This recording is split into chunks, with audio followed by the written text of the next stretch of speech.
Toner bilan tonikni juda ham haligacha ko'payib bitta narsa deb o'ylaydi, lekin ikkalasi ikki xil vazifani bajaradi. Toniklar bu Yevropada o'ylab topilgan bo'lib, tozalashni oxirgi bosqichi hisoblanadi. Ya'ni toniklarning tarkibida spirt bo'ladi. Ya'ni sizda yuzingiz umvolkada toza yuvdingizda va oxirida tonik bilan paxtaga tomizasiz tonikni va oxirgi kirlarni tozalab olasiz. Toniklarning tarkibida spirt bo'ladi va yaxshi tozalashga yordam beradi. Tonerlar esa bu Koreyada o'ylab topilgan bo'lib, bu namlantirishni birinchi bosqichi hisoblanadi. Ya'ni tonerlarda spirt bo'lmaydi.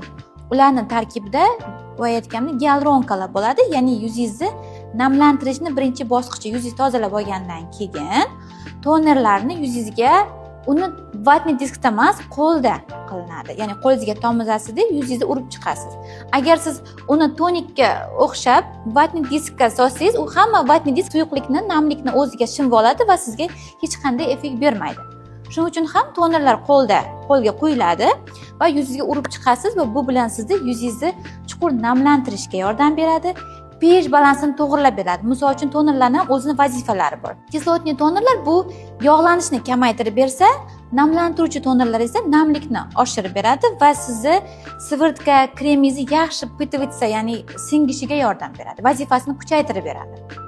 Tushunabsizda? O'shaning uchun toner ham pH balansini to'g'rilaydi. Juda ham muhim aytmoqchi bo'lgan tonerlar vazifasi. Yuz turiga qarab belgilanadi. Ya'ni bitta toner hamma yuzga to'g'ri kelmaydi.